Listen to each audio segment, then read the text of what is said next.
नमः शिवाय। ओम नमः शिवाय। विश्वनाथ भगवान की, महाकालेश्वर भगवान की, ओंकारेश्वर भगवान की, माँ दंतेश्वरी माता की, कुबेरेश्वर महादेव की। हर हर महादेव, हर हर महादेव, हर हर महादेव।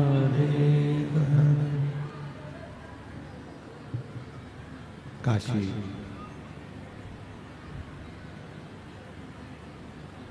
विश्वनाथ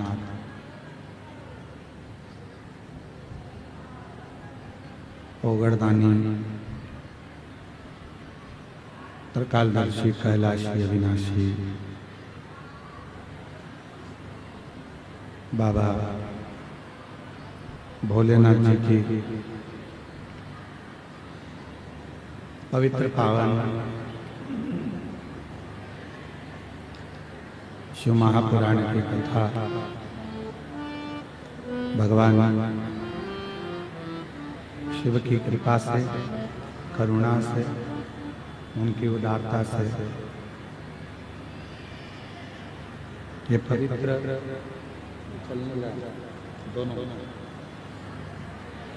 पवित्र पावन शिव कथा को श्रवण करने का सौभाग्य बाबा देवादिदेव महादेव की कृपा से, करुणा से, उनकी उदारता से आप और हमको प्राप्त हुआ है।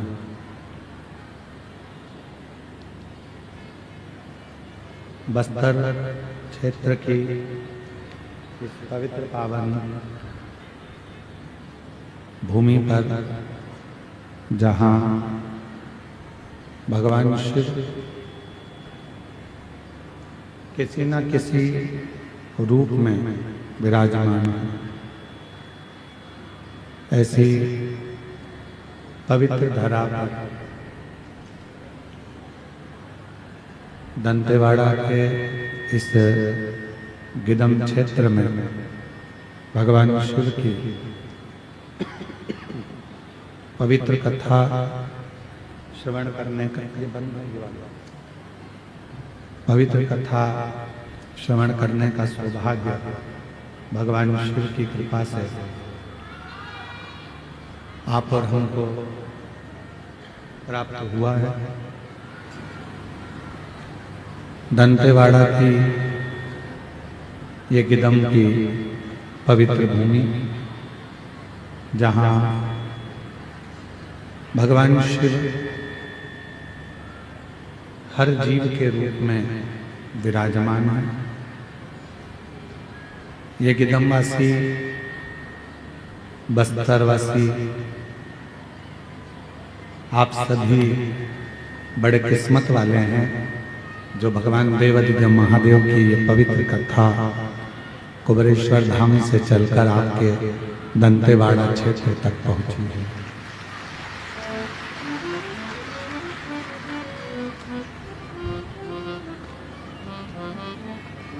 कथा के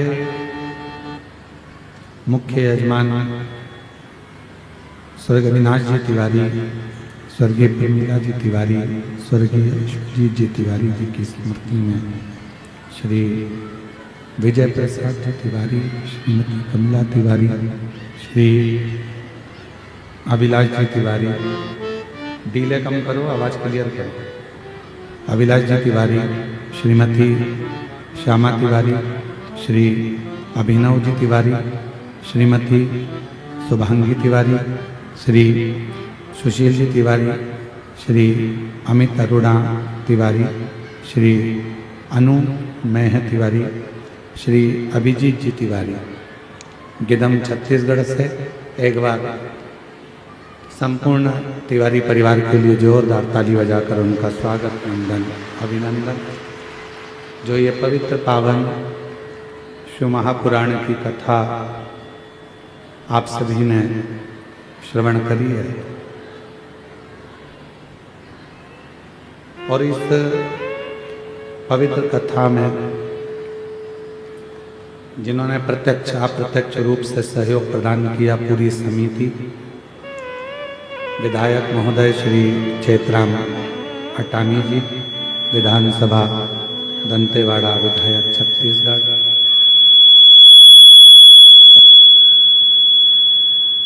एवं कथा में पधारे सभी भगवान देवादिदेव महादेव के परम रसिक परम भक्त भगवान शंकर की कृपा के पात्र, जिन्होंने इस पवित्र कथा का लाभ लिया। कथा में विराजमान सभी संत, साधु, अतिथि जन, ब्राह्मण जन, तपस्वी, साधक, उपासक और जो भी इस पवित्र बस्तर क्षेत्र की कथा को बहुत मेहनत के साथ, बहुत परिश्रम के साथ में, बहुत परिश्रम के साथ में, शंभु परिश्रम के साथ में सहयोग प्रदान कर कर इस कथा को आगे बढ़ा रहे हैं, उन सभी को नमन करता हूँ।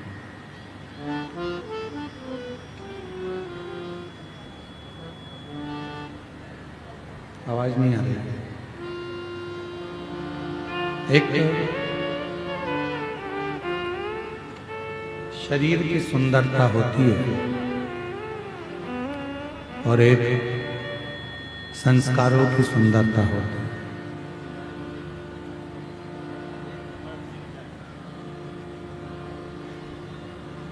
एक शरीर की सुंदरता है, एक संस्कारों की सुंदरता, दो सुंदरता है। नहीं आ रही, आवाज नहीं आ रही है। स्पीकर चलाओ, स्पीकर। एक शरीर की सुंदरता है और एक संस्कारों की सुंदरता है। ये दो सुंदरता है।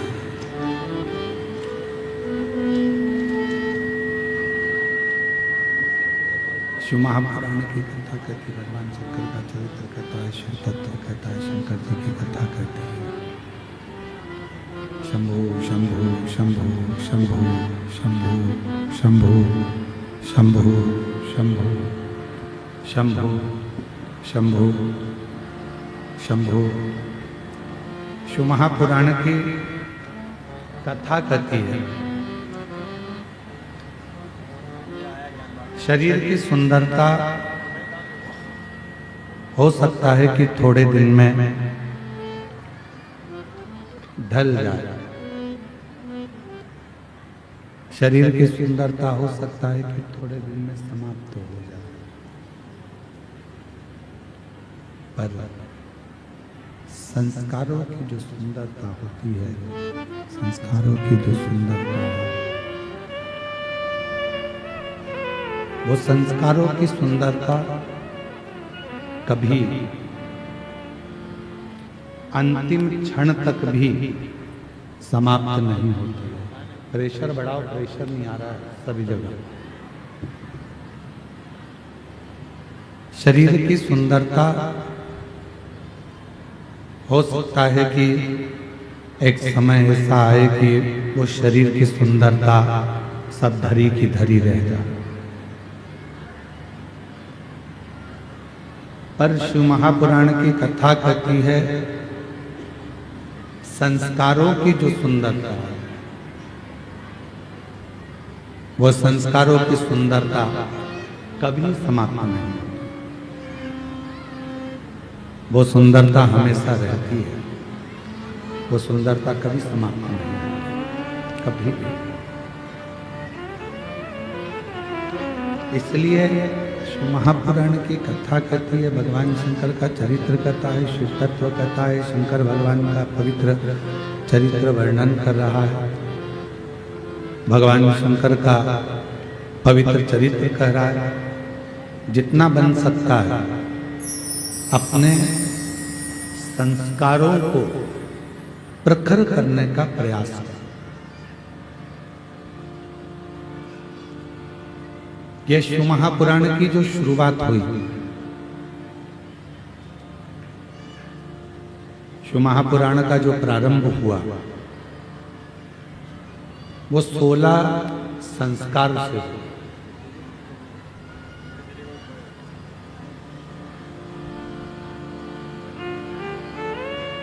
भगवान देवाधिदेव महादेव कैलाश पर विराजमान है। बिंदुक की धर्म पत्नी चंचुला देवी और वो चंचुला देवी बिंदुक की धर्म पत्नी जो अपने पति की मुक्ति के लिए, पति के मोक्ष के लिए तुमरुका जी के पास में जाकर प्रार्थना करती है शिव महापुराण में और विनय करती है, निवेदन करती है कि मेरे पति की मुक्ति हो जाए, मोक्ष हो जाए।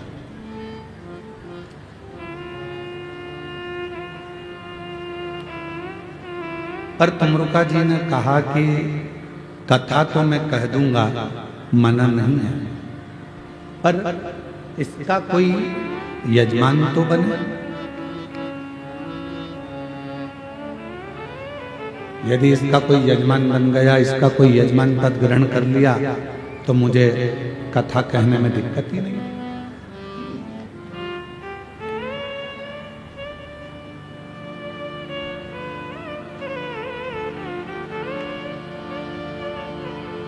विजय प्रसाद जी तिवारी जी शिव महापुराण जब आप लेने के लिए आए थे कि हमारे बस्तर क्षेत्र में, दंतेवाड़ा क्षेत्र में शिव महापुराण की कथा होना चाहिए। हमारा क्षेत्र वनवासी और आदिवासियों का क्षेत्र है।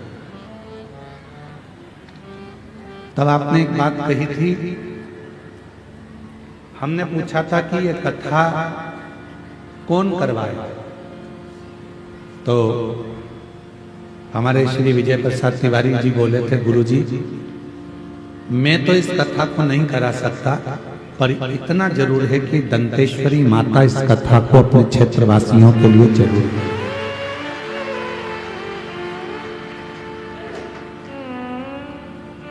आज विजय प्रसाद तिवारी जी आपके शब्द मेरे को उस समय के स्मरण में, किस बस्तर क्षेत्र में बहुत कम बड़ी बड़ी कथाओं के दिव्य आयोजन और भव्य आयोजन हो पाता। क्यों? एक तो शब्दों को समझना, आदिवासी वनवासी क्षेत्र में विचारों को समझना और कथा उनकी जिंदगी में उतारना बड़ा कठिन है।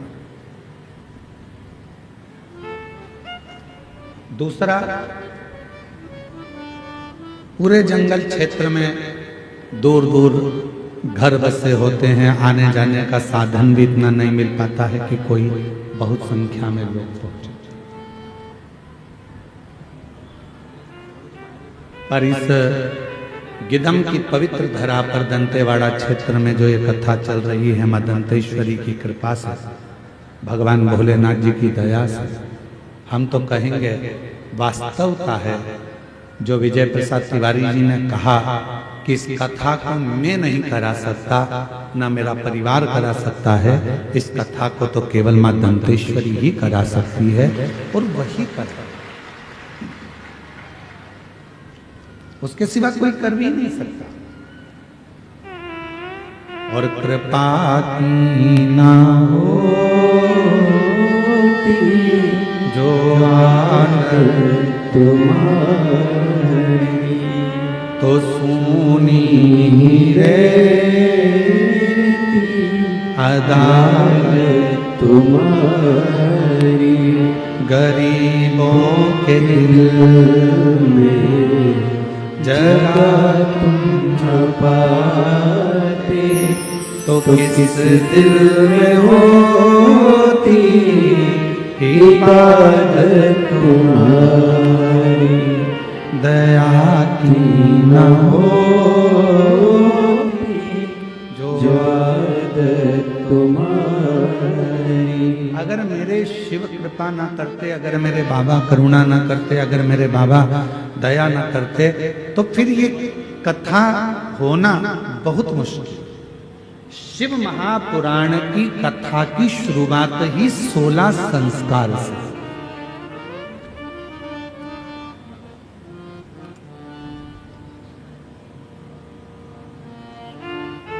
चंचला देवी कह रही है कि मेरे पति के लिए कथा सुनना। यजमान कौन बनेगा? शंकर पार्वती जी से जाकर निवेदन करा, विनती करी। शिव पार्वती यजमान बनने को तैयार हो गए। 16 दिन तक पार्वती जी भी तैयार हुई हैं और 16 दिन तक भगवान शंकर भी श्रृंगार किया। पार्वती जी ने 16 दिन तक जो श्रृंगार करा वो 16 श्रृंगार हुए हैं, और भगवान शंकर ने जो 16 दिन तक श्रृंगार करा वो 16 संस्कार हुए हैं। ये कथा की शुरुआत संस्कारों से।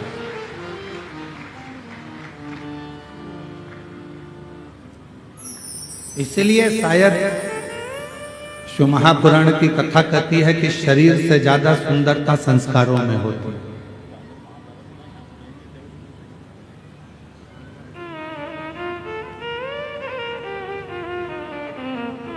बहुत ऊपर चढ़ना है, बहुत उन्नति की सीढ़ी पर चढ़ना है आपको। एकदम अकड़ कर चढ़ोगे कि झुक कर चढ़ोगे? जम के बोलो जरा।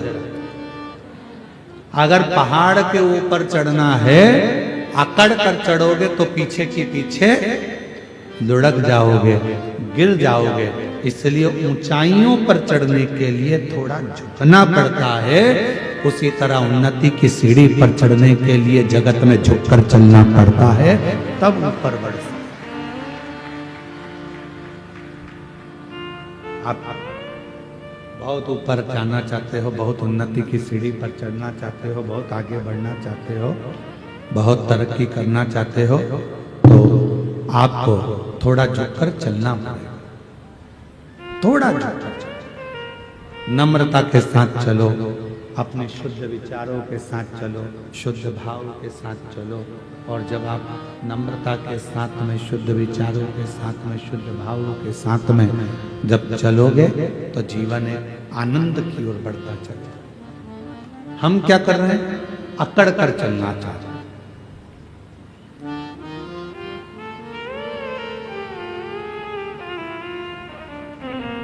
ये जितनी अकड़ की चीजें हैं ना, ये बहुत दर्द देती है।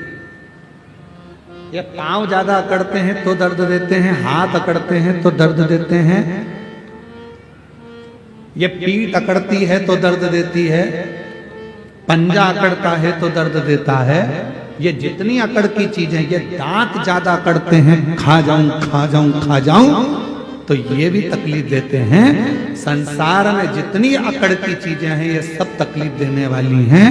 और जिसने अपनी जिंदगी में नम्रता धारण कर ली वो कभी तकलीफ नहीं देती। जैसे हमारी जिह्वा नम्रता रखती है, नम्र भाव रखती है, इसलिए वो कष्ट नहीं देती है, वो कष्टता नहीं देती। उसमें नम्रता है, नम्रता का भाव है उसके अंदर, वो नम्रता के अंतर्गत रहती है, उसके अंदर नम्रता है। नम्र रहो। शरीर की सुंदरता इतनी श्रेष्ठ नहीं है जितनी संस्कारों की सुंदरता, संस्कारों की जितनी सुंदरता। आप में से कितनी माताएं बैठी हैं और कितने मेरे जीजा जी बैठे हैं, कितनी मेरी बेटियां, कितने मेरे बेटा और कितनी मेरी माताएं, कितने मेरे बुजुर्ग बैठे हैं। आपके घर के बच्चे सुबह उठकर आपको प्रणाम करते हैं। कितनी माताएं बैठी हैं? जरा हाथ तो उठाओ जरा, जिनके बच्चे सुबह उठकर प्रणाम करते हो। मम्मा प्रणाम, धोक लगाई, प्रणाम किया, नमन किया, उठते से ही हर हर महादेव बोला, जय श्री राम बोला, जय श्री कृष्णा बोला, जय मां दंतेश्वरी बोला, श्री शिवाय नमस्तुभ्यम बोला, कुछ भी बोला। पर सुबह से उठकर अपने माँ बाप को जो प्रणाम करते हैं, कितनी माएँ बैठी हैं जिनके बच्चे रोज प्रणाम करते हैं? जरा हाथ उठाओ तो जरा। बहुत कम है, बहुत कम। रखो हाथ नीचे। आज से नियम बनाओ, अपने बच्चों को थोड़ा झुकाना चालू करो। जो बांस, जो बांबू गीला होता है, नम होता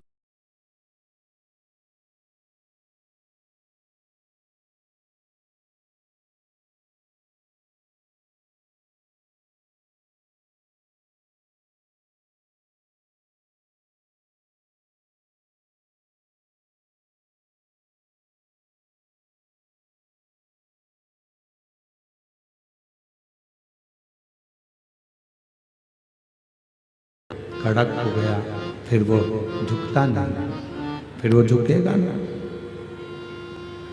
घर के बच्चों को थोड़ा झुकने की आदत डालें। अगर आज बच्चे झुकेंगे तो तुम्हारी जिंदगी भी सवरे। पर इनको झुकाओगे कैसे? डायरेक्ट तुम बोल दोगे कि चलो झुको तो झुक जाएंगे क्या? अरे बोलो तो जम के। तुमने बोल दिया 1-2 दिन झुक जाएंगे, 2-4 दिन झुक जाएंगे, पर बाकी के दिन थोड़ी ना झुकेंगे। शंभू, तुमने डायरेक्ट कह दिया कि झुक जाओ, तो क्या वो झुकेंगे? नहीं। इसके लिए क्या करना पड़ेगा? एक कथा आती है, एक माता पिता ने अपने बच्चे से कहा, सुन आज गुरुजी आएंगे, प्रणाम करना। बच्चे ने कहा, जी मम्मा मैं प्रणाम करूंगा। गुरुजी आ गए।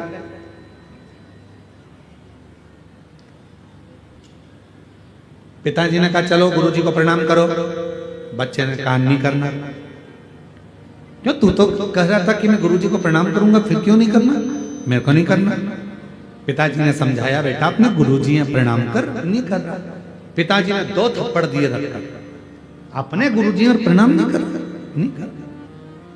थोड़ी देर बाद माँ ने समझाया, बेटा अपना गुरुजी हैं, प्रणाम करो। नहीं करा। जब नहीं करा, माँ ने भी 2-4 थप्पड़ दे दिए रखे। माँ ने भी 2-4 थप्पड़ दिए, फिर भी प्रणाम नहीं करा। चलो बेटा प्रणाम करो, नहीं करा, फिर माँ ने मारा। इतने में गुरुजी देख रहे थे कि माँ भी उसको मार रही है, पिता भी उसको मार रहे हैं। तब गुरुजी ने कहा, क्यों मार रहे हो? कहा प्रणाम नहीं कर रहा। इतने में गुरुजी ने कहा, वो प्रणाम नहीं कर रहा तो मत करने दो, कम से कम तुम दोनों तो प्रणाम करो। और जैसे ही माँ बाप ने झुककर प्रणाम करा, इतनी देर में बच्चे ने साष्टांग दंडवत कर लिया। अर्थात ये हमारा गायत्री परिवार कहता है, गायत्री परिवार कहता है कि हम सुधरेंगे। बोलो बोलो जम के बोलो, युग सुधरेगा। हम बदलेंगे, युग। कब बदलोगे?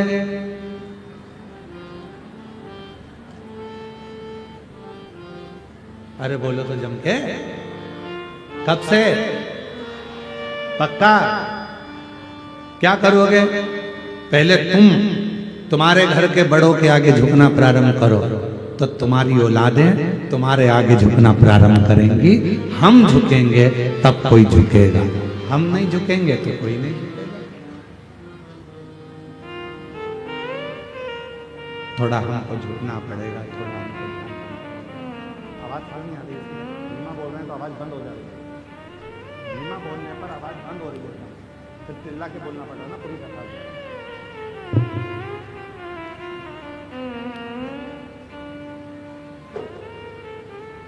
जब हम झुकेंगे तो आने वाली पीढ़ी झुकेगी, और हम नहीं झुकेंगे तो वो झुकने वाली नहीं। इसलिए शरीर और संस्कार दोनों ही बड़े प्रबल हैं। शरीर की सुंदरता से ज्यादा जरूरी है संस्कारों की सुंदरता।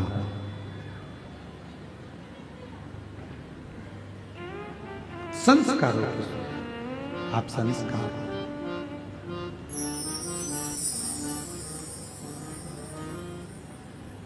और महादेव नमन चरणों में स्वीकार कीजिए, सबका किया है मेरा उद्धार कीजिए, उद्धार कीजिए।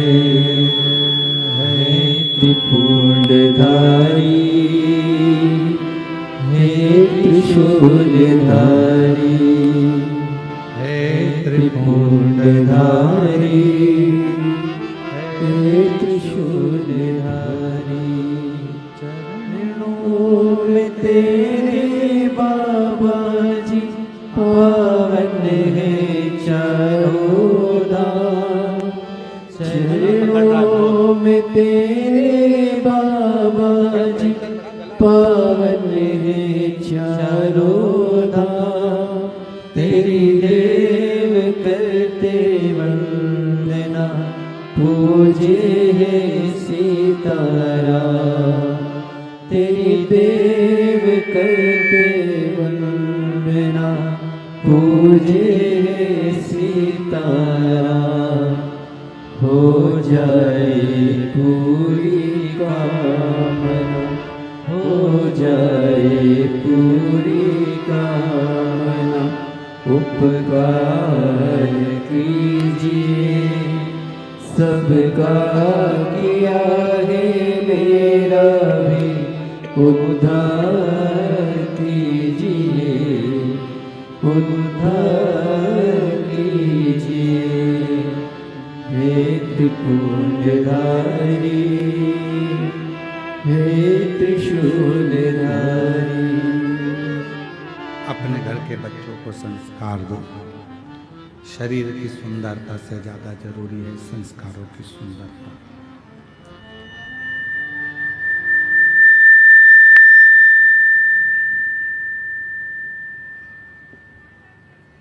और जब संस्कारों की सुंदरता बढ़ती है, पूरे क्षेत्र को सुगंधित कर देती है, पूरे क्षेत्र को।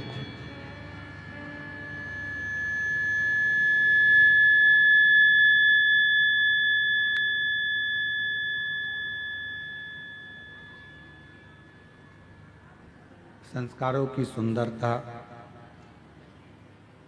केवल घर तक सीमित नहीं रहती।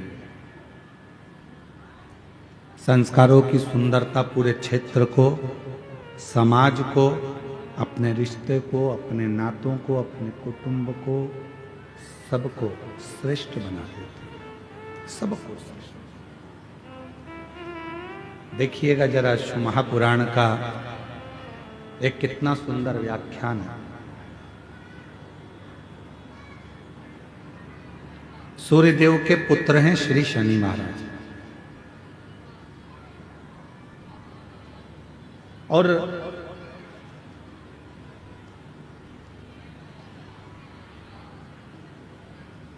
बचपन से ही शनिदेव बड़े क्रोधी रहे, बहुत क्रोध उनके अंदर रहा, बहुत। कुछ भी देखते थे गुस्सा कर देते थे, कुछ भी बोल देते थे। अब धीरे धीरे धीरे धीरे शनिदेव महाराज का स्वरूप बढ़ता चलेगा। कभी माता को अपशब्द कह देते, कभी पिता को अपशब्द कह देते, कभी भाई को अपशब्द कह देते, कभी बहन को अपशब्द कह देते। किसी न किसी रूप में वो एक दूसरे को कुछ ना कुछ बोल देते। इतनी उद्दंडता बाबा शनि महाराज जी कर देते थे, माता पिता से ऐसा ऐसा कह देते थे कि माता पिता के हृदय में भी कछोटपन उत्पन्न हो जाता था। कोई देवता शनिदेव को सम्मान नहीं देते, कोई भी। पंडाल की आवाज बढ़ाओ। कोई देवता शनिदेव को सम्मान नहीं दे पाते थे, और जब शनि महाराज को सम्मान नहीं मिलता था तो शनिदेव और ज्यादा उत्तंड हो जाते।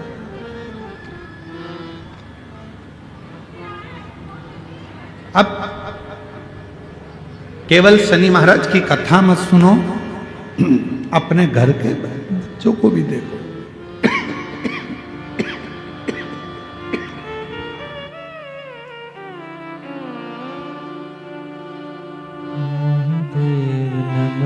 चरणों में स्वीकार कीजिए, सबका किया है मेरा। केवल अपने घर के शंभु शंभु शंभु शंभु शनि महाराज जी की केवल कथा ना सुने, अपने घर के बच्चों को भी देखें।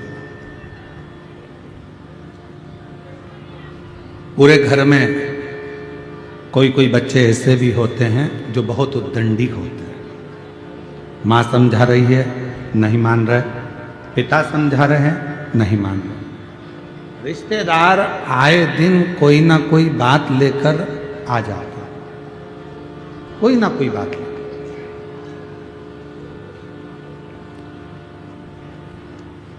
कोई ना कोई खबर लेकर रिश्तेदार आ जाते हैं।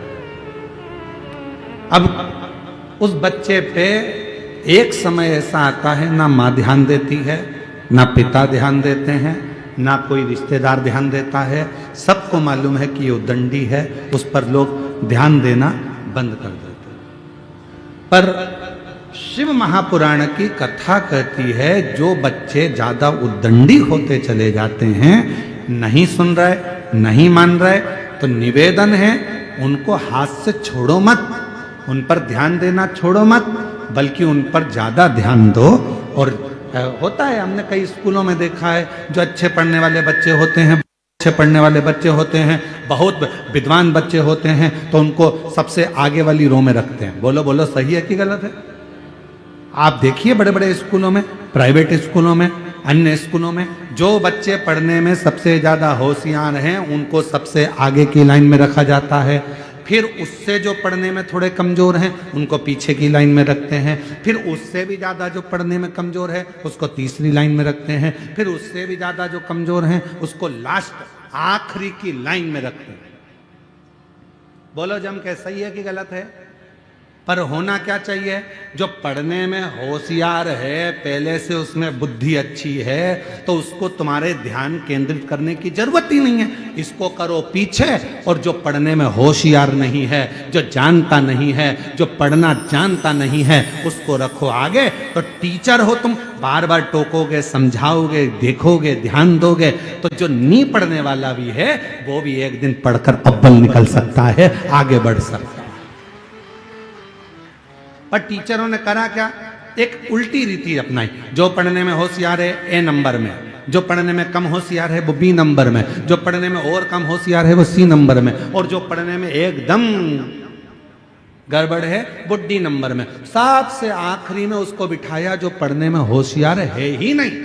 पर जरूरत क्या थी? उस बच्चे को पढ़ाना है तुम्हें। टीचर का मतलब क्या हुआ? शिक्षक का मतलब क्या हुआ? आप एक अच्छे शिक्षक हैं और अच्छे टीचर हैं, और आपका स्कूल इतना अव्वल में चल रहा है, तो वहां जरूरत किसको है? जो पढ़ने में होशियार कम है, उनको होशियार बनाने की। जो पढ़ने में कमजोर हैं, उनको मजबूत बनाने की। जो पढ़ने में एकदम डल हैं, उनको प्रखर बनाने की। पर प्रत्येक जितने भी स्कूल हैं प्राइवेट, जितने भी स्कूल हैं, सारे स्कूलों में एक नियम आ गया, अच्छे पढ़ने वाले बच्चों को आगे रखो, और जो बिल्कुल पढ़ने में डल हो, उनको पीछे रखो। नियम होना चाहिए, जो बिल्कुल डल हैं उसको आगे रखो, जिससे पीछे से पढ़ने वाले बच्चे भी उसको प्रेशर देंगे, इधर से तुम प्रेशर दोगे, तो दोनों के बीच में वो बच्चा पढ़कर एक ना एक दिन कलेक्टर, एसपी, आईजी, डीआईजी और कमिश्नर बनकर बैठ सकता है।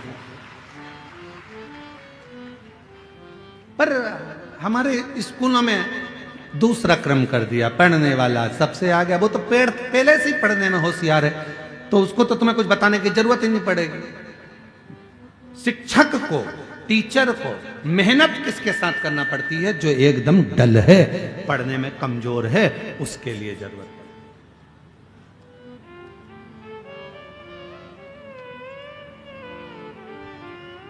पर उल्टी रीति है, सारे अच्छे पढ़ने वाले आगे बैठ जाओ, खुश। अब जो बिल्कुल डल है, पढ़ने में कमजोर है, वो पीछे क्या करेगा? उसको तो मालूम है सर इसी को रिस्पांस दे रहा है, इसी को आगे देख रहा है, इसी को स्टूडेंट का सब करता धरता बना दिया, इसी से पूछते हैं, इसी को बताते हैं, इसी को लिखाते हैं, इसी को आगे करते हैं, तो वो बच्चा और उद्दंड होते चले जाता है, फिर वो पढ़ता भी नहीं है, ध्यान भी नहीं देता। ये शिक्षक की जरूरत है कि उस बच्चे को अव्वल कैसे बनाना है, ये शिक्षक की जरूरत है, उसको श्रेष्ठ कैसे बनाना है, ये शिक्षक की जरूरत है, उसको उज्जवल कैसे बनाना है, उसके भाग्य को कैसे प्रबल करना है, कैसे उज्जवल बनाना है, ये शिक्षक जानता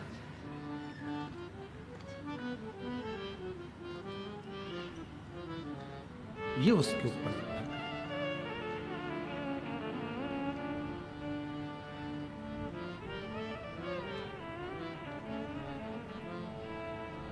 स्कूल में एडमिशन देना है,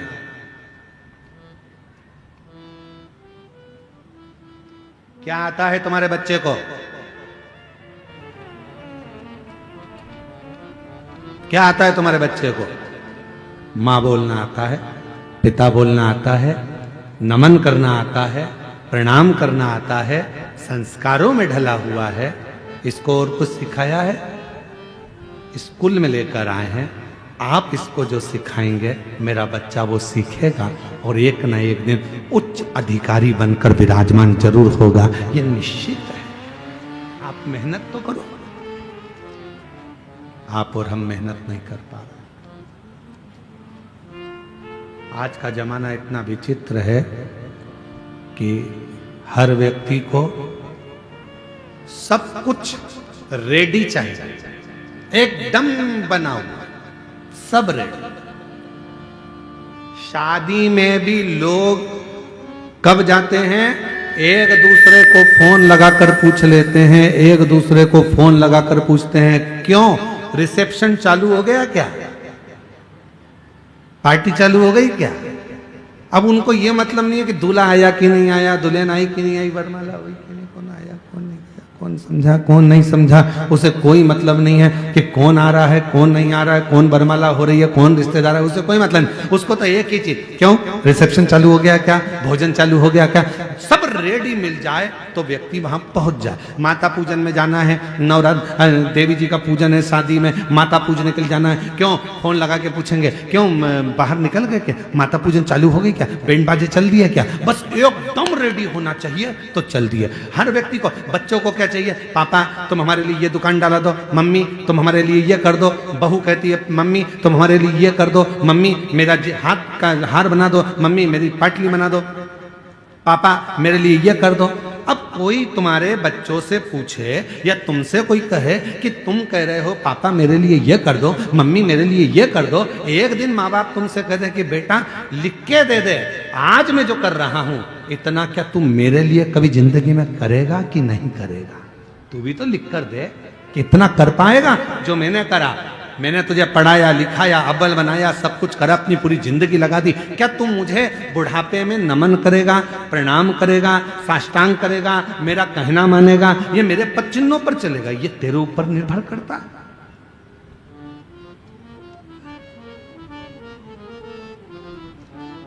और हम वंचित हैं, वंचित।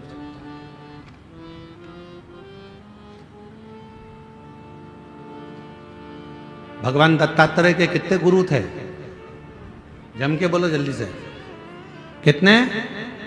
दत्तात्रेय भगवान के 24 गुरु थे। कितने?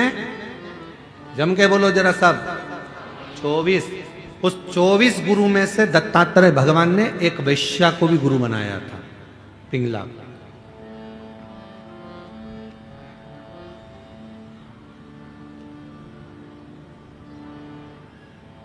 दत्तात्रेय भगवान के 24 गुरु में से एक गुरु दत्तात्रेय भगवान पिंगला वैश्या को भी बनाते। पूछा दत्तात्रेय भगवान से कि ये आपने पिंगला को गुरु क्यों बना लिया? आपके 24 गुरु में से पिंगला को गुरु आपने बनाया? हाँ, क्यों? दत्तात्रेय भगवान ने कहा एक बार ये पिंगला मुझे दिखी और मैंने इस पिंगला को देखा, ये श्रृंगार कर कर तैयार होकर, श्रृंगारित होकर जाकर शाम के समय दरवाजे पर जाकर बैठ गई। खिड़की में से पुरुषों को देखने लगी, कोई आएगा मेरी सुंदरता को देखकर मेरी ओर आसक्त होगा, कोई मेरे पास में आएगा, मेरे पास में चला आएगा। वो पिंगला देख रही थी, वो पिंगला, पर कोई आया नहीं, कोई दिखा नहीं।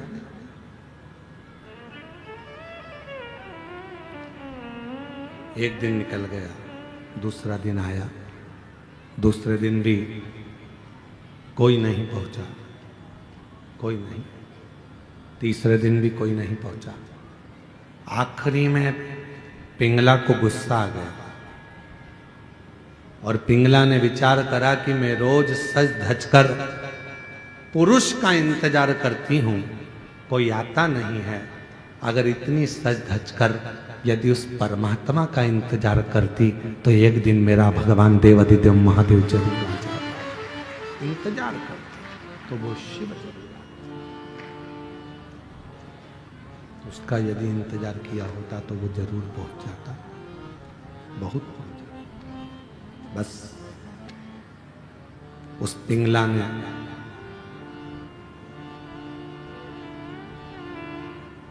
वेश्यालय को छोड़ दिया, बैठ गई एक नदी के तट पर और देव अधिदेव महादेव की आराधना में डूब गई, साधना में डूब गई। अब वो पुरुष को अपनी ओर नहीं खींच रही है, अब वो पुरुष को अपनी ओर लेकर नहीं आ रही, अब वो परमात्मा को अपनी ओर लेकर आ रही। तो दत्तात्रेय भगवान ने 24 गुरु में से एक गुरु पिंगला वैश्या को बनाकर यह उपदेश दिया है, ये ज्ञान दिया है, ये बताया है कि आप जो कुछ भी श्रृंगारित हो, आप जो कुछ भी करो, घर में अगर भोजन भी बना रहे हो तो अपने पति के लिए, अपने बच्चों के लिए बना रहे हो तो ये सोचकर बनाए कि मैं अपने पति या अपने बच्चों के लिए नहीं,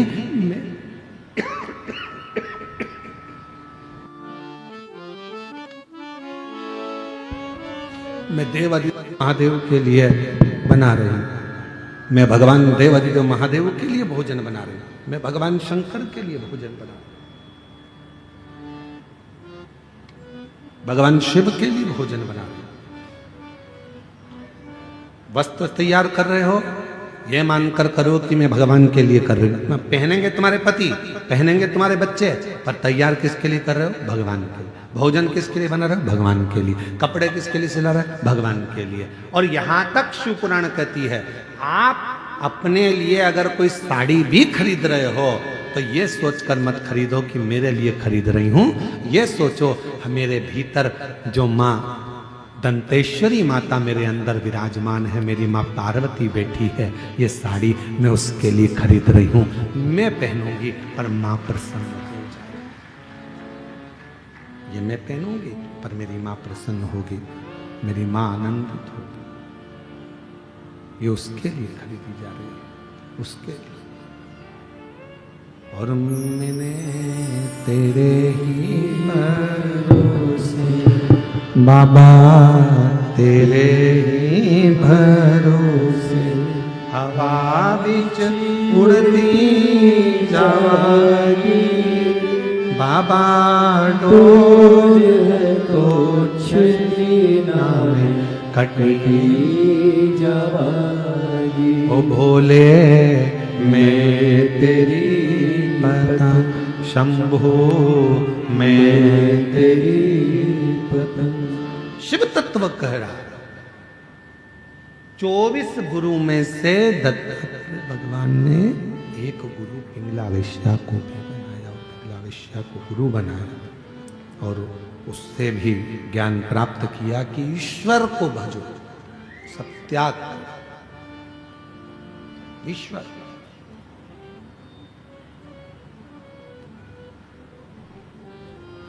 जरा उत्तर दीजिएगा आप लोग सभी।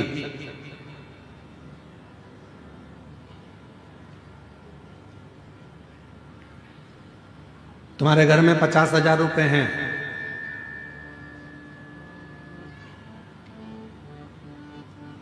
कोई बीमार पड़ गया घर के अंदर हॉस्पिटल लेकर चले गए, इलाज चालू हो गया, दवाइयां भी आने लगी, गोलियां भी आने लगी, हॉस्पिटल का खर्चा भी निकलने लगा, सब कुछ। अब डॉक्टर ने तुमसे कह दिया कि इसकी अंतिम सांसें चल रही है और इसके पास में अब समय नहीं है, और तुम डॉक्टर से कहो कि गुरु डॉक्टर साहब मेरे से 1 लाख रुपए ले लो, मेरे से 2 लाख रुपए ले लो, मेरे से 5 लाख रुपए ले लो, मेरे से 4 लाख रुपए ले लो, इसको ठीक कर दीजिए, इसको थोड़ा सही कर दीजिए, ऐसी कृपा कर दीजिए कि ये बिल्कुल ठीक हो जाए, ऐसा कुछ कर दो, मेरे से पैसे ले लो और इसको ठीक कर दो। भगवान भोलेनाथ कृपा करो, इसको ठीक कर दो, मेरे से 2 लाख रुपए ले लो, 5 लाख रुपए ले लो, परंतु इसको ठीक कर दो। अब उस जगह पर पैसा काम नहीं आएगा, उस जगह पर तुम्हारा धन काम नहीं आएगा। डॉक्टर कहेगा मेरा काम मैं कर रहा हूं, दवाइयां भी दे रहा हूं, इंजेक्शन भी लगा रहा हूं, बोतल भी चढ़ा रहा हूं, सारी तैयारी कर रहा हूं, पर यह पैसा अब यहां काम नहीं आ रहा। अब तो यहां क्या काम आएगा? तो शास्त्र कहता है धन कमाना सरल है, पैसा कमाना सरल है, किसी के यहां जाकर मेहनत करोगे 200-500 रुपए दे देगा, कोई दुकान पर काम करोगे 200-500 रुपए दे देगा, हमाली करोगे 200-500 रुपए मिल जाएगा। शिव महापुराण की कथा कहती है पैसा कमाना सरल है, पर पुण्य कमाना दुनिया का सबसे कठिन काम है। सबसे कठिन काम है पुण्य को कमाना। क्यों? अंतिम समय में, प्राण छूटने के समय में, हॉस्पिटल में, सब हॉस्पिटल के बाहर होंगे, बेटा बाहर, बहू बाहर, रिश्तेदार बाहर, नातेदार बाहर, भाई बाहर, बहन बाहर, बेटी बाहर, दामाद बाहर, बेटा बहू सब बाहर। हॉस्पिटल के अंदर जब मशीनें लगाई जाएगी, अकेले पलंग पर आईसीयू में पड़े होगे, वेंटिलेटर पर पड़े होगे, उस समय पर तुमने कितना पैसा कमाया वो वहां काम नहीं आएगा। उस समय पर अंतिम बिंदु में काम आएगा कि तुमने अपनी जिंदगी में पुण्य कितना कमाया, वो पुण्य तेरे सामने आकर खड़ा हो जाएगा और वो पुण्य तुझे श्वास देना प्रारंभ कर। पुण्य, पैसा कमाना कठिन नहीं है मेरी बहनों, मेरे जीजाओं, मेरी जीजियों, पैसा कमाना सरल है। यहाँ छत्तीसगढ़ का हमको नहीं मालूम, हमारे मध्य प्रदेश का मालूम है हमको। मध्य प्रदेश में हमारे यहाँ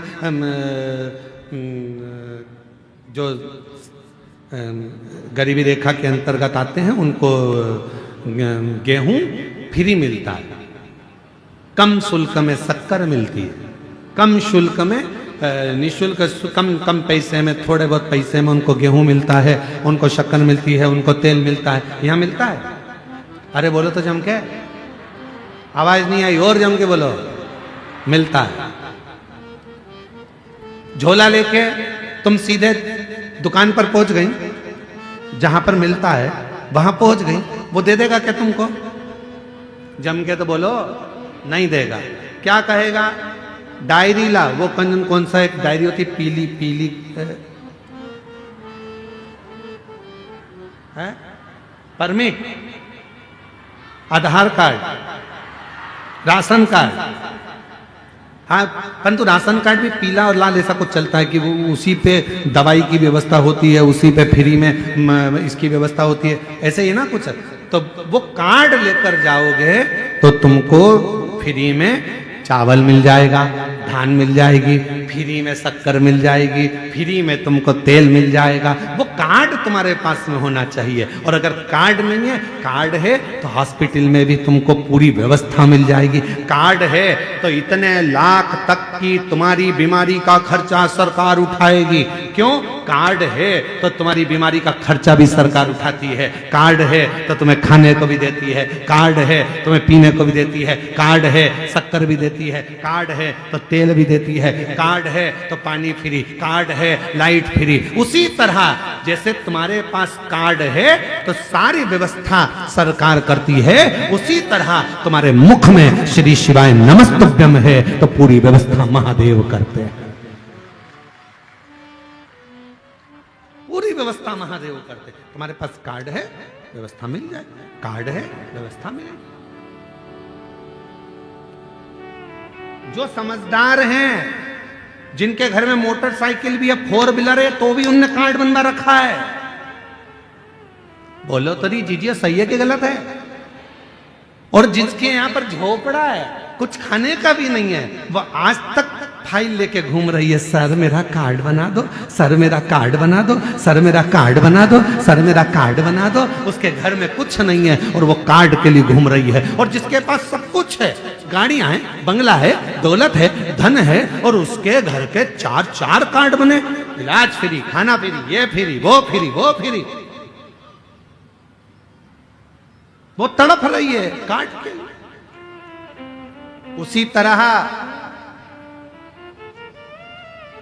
धन कमाना सरल है, पैसा कमाना सरल है, पैसे को एकत्रित करना बहुत सरल है, पर पुण्य कमाना बहुत कठिन है।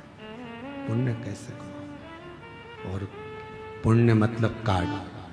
पुण्य कैसे कमाओगे? कार्ड कैसे बनाओगे? कार्ड बनाने के लिए याद रखना, आज के समय में अगर कार्ड बनवाना है तो तुम्हारी पहचान अच्छी होना चाहिए। पहचान है तो सील ठप्पे लग के कार्ड तैयार हो जाएगा।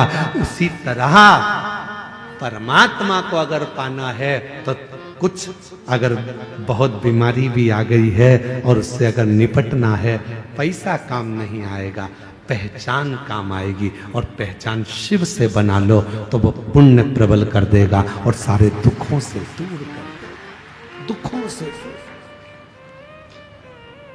कार्ड बना,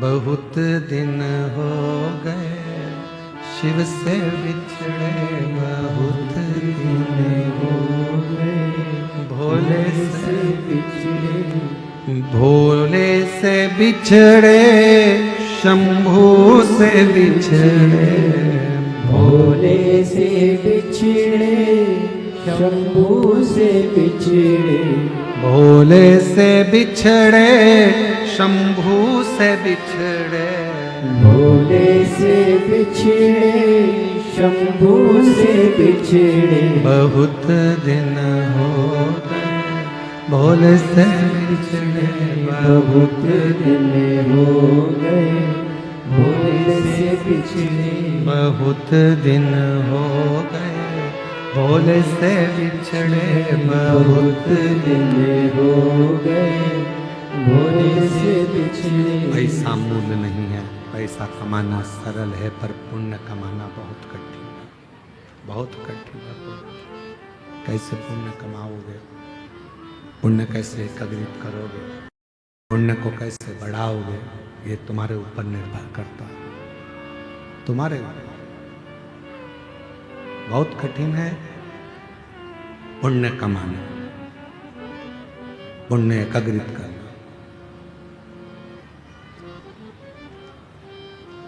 सारे तीर्थ में जाने के लिए धन की जरूरत पड़ती है। सारे तीर्थ में जाने के लिए धन की जरूरत पड़ती है। सारे तीर्थ जाने के लिए पैसे की जरूरत पड़ती है। सारे धाम तीर्थ जाने के लिए धन की जरूरत पड़ती है।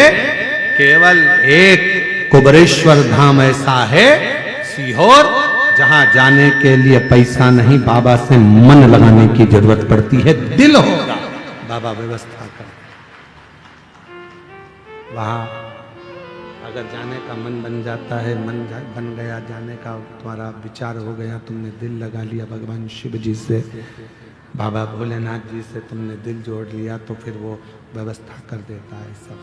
कहीं ना कहीं से ऐसा धन ला कर दे देगा, पैसा ला कर दे देगा कि तुम शिव के धाम पहुंच जाओ, भगवान शंकर के पास पहुंच जाओ, शिव की चौखट पर पहुंच जाओ। कथा कर रही है, शिव पुराण कह रही है, पुण्य बढ़ाना, पुण्य। और जब पुण्य बढ़ेगा तभी शिव कृपा करेगा। भगवान भगवान भोलेनाथ शंभू, जब पुण्य बढ़ेगा आवाज बढ़ाओ, ग्राउंड में आवाज नहीं है, लोग चिल्ला रहे। शंभो शंभो शंभो, पुण्य बढ़ाए।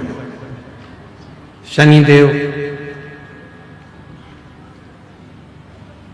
भगवान शनि महाराज को कोई नहीं दे,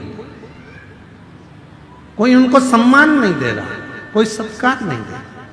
सबने कह दिया ये उद्दंड है, बोलते हैं साफ, बहुत क्रोध करते हैं, बहुत गुस्सा करते हैं। तो उन्हें बहुत गुस्सा, बहुत क्रोध, बहुत क्रोध, बहुत गुस्सा, तो कोई देख नहीं रहा, ध्यान नहीं दे रहा।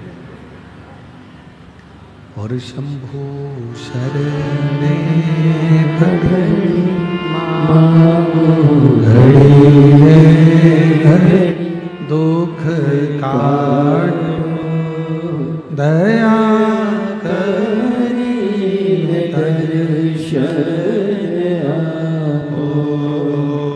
शंभो शरण पड़ी मांगो घड़ी रे घड़ी, दुख काटो दया करी दर्शन आपो। शनि महाराज उद्दंडी हो गए, और इतने उद्दंड शंकर शनि महाराज, कोई देवता उनको नहीं गिरता, कोई भी नहीं।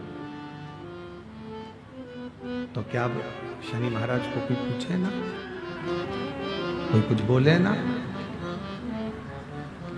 इतनी उद्दंडता, इतनी उद्दंडता समझ नहीं आए। कोई नहीं पूछता, कोई नहीं बोलता। पर शनि महाराज जब उद्दंडित कर रहे, कोई पूछ नहीं रहा, कोई बोल नहीं रहा। समझो, शंभो शरण पड़ी मांगो घड़ी रे घड़ी, दुख काटो दया करीन दर्शन आपो। शंभो शरण पड़ी मांगो घड़ी रे घड़ी, दुख काटो दया करीन दर्शन आपो। शनि महाराज ने उद्दंडता करी, इतनी उद्दंडता करी, कोई देवता उनको पूछ नहीं। अब शनि महाराज ने विचार कर लिया कि यदि कोई पूछ नहीं रहा, कोई जान नहीं रहा, तो शनि महाराज ने तब सूर्य नारायण भगवान के कहने पर, भगवान सूर्य नारायण के बोलने पर शंकर भगवान की आराधना और साधना करना प्रारंभ किया, शिव किया।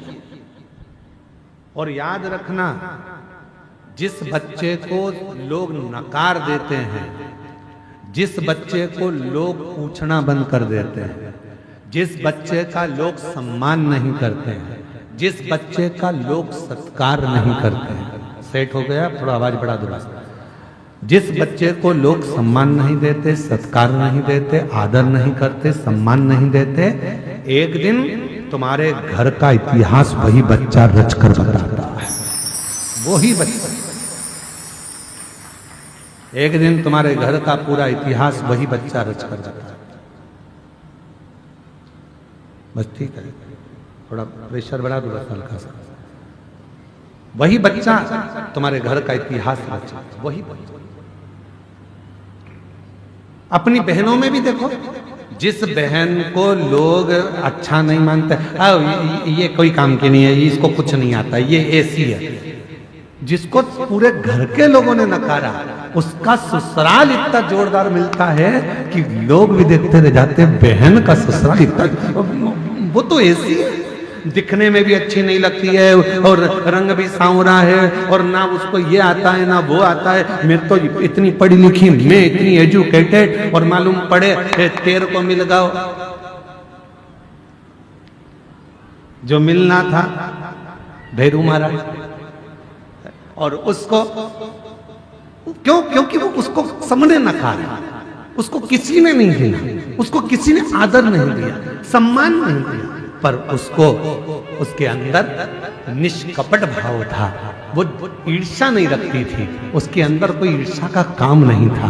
तो वो भगवान के भजन में और भगवान की भक्ति में डूबी रहती थी और उसको कोई मतलब नहीं था। और वही हुआ, आखिरी में उसको परमात्मा ने साथ दे दिया, आखिरी में भगवान ने उसको साथ दे दिया, आखिरी में परमात्मा उसका साथ दे दिया।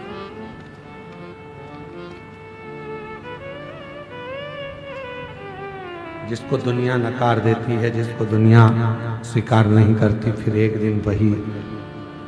दिन वही कुछ अच्छा कर दिखा, कुछ अच्छा। शनि महाराज के पिताजी ने, सूर्य भगवान ने कह दिया, शनि तुम एक काम करो कि तुम्हें कोई नहीं पूछता तो तुम भगवान शिव की आराधना करो, और मेरी बेटियों बेटाओं, मेरी जीजियों, मेरे जीजाओं, मेरे भाई, मेरे माता पिता, बुजुर्गों के चरणों को नमन कर कर कहता हूं, जब पूरे घर के लोग आपको नकार दें, मेरे बुजुर्ग माँ बाप से भी निवेदन है, तुम्हारे घर के बच्चे, तुम्हारी बहुएं भी अगर तुमको ना पूछें, उनसे भिड़ने की, लड़ने की जरूरत नहीं है। आप एक काम करो, चुपचाप रहकर शंकर जी का श्री शिवाय नमस्तुभ्यम भजना प्रारंभ करो। एक दिन मेरा भोला बाबा ऐसा समय लाएगा कि जो तुमको नकार रहे हैं, एक दिन तुम्हारे चरणों में बैठकर तुमसे ज्ञान प्राप्त करेगा। आप उसको भजो, आप उसका स्मरण करो, आप उसकी भक्ति करो। बोल बम का नारा है, प्रेशर बढ़ाओ, प्रेशर बस, बाकी साउंड सिस्टम ठीक है, प्रेशर बढ़ा दो, बाहर का भी और अंदर का। बाकी के आप उस पर बस छोड़ दो, उस परमात्मा पर सर्वस्व छोड़ दो, वो संभाल। बहुत दिन हो गए भोले से बिछड़े, बहुत दिन हो गए भोले से बिछड़े, भोले से बिछड़े, शंभू से बिछड़े, भोले से बिछड़े, शंभू से बिछड़े, बहुत दिन हो गए भोले से बिछड़े, बहुत दिन हो गए भोले से बिछड़े। मेरे भोले बाबा को सांप ही भावे, मेरे भोले बाबा को सांप ही भावे, मेरे भोले बाबा को सांप ही भावे, मेरे भोले बाबा को सांप ही भावे। बहुत दिन हो गए सांप को देखे, बहुत दिन हो गए सांप को देखे, बहुत दिन हो गए भोले से बिछड़े, बहुत दिन हो गए भोले से बिछड़े। बस उससे प्रार्थना करना प्रारंभ कर दो, फिर वो स्वीकार कर लेगा, फिर वो स्वीकार। और मेरे बच्चों, जो जितने छोटे छोटे बच्चे बैठे हुए हैं, जितनी मेरी बेटियां छोटी बैठी हुई हैं, तुमको घर के लोग नकार दें, ये किसी काम की नहीं, इसको थोड़ा सा भी काम बताओ तो करती नहीं है, इसको कुछ भी बोलो करता नहीं है, सब नकार रहे हैं, सब अपशब्द कह रहे हैं। तुम टेंशन मत लेना, बाबा के आश्रित होकर उसकी भक्ति करना।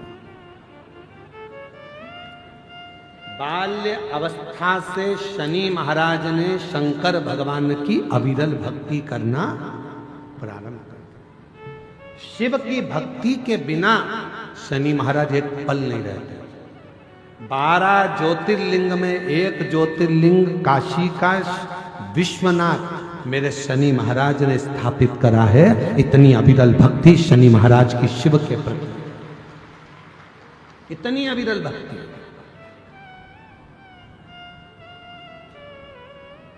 लोग कहते हैं शनि चढ़ गया, 7.5 लग गई, ढैया लग गई, राहु लग गया, केतु लग गया, बृहस्पति लग गया, मंगल लग गया।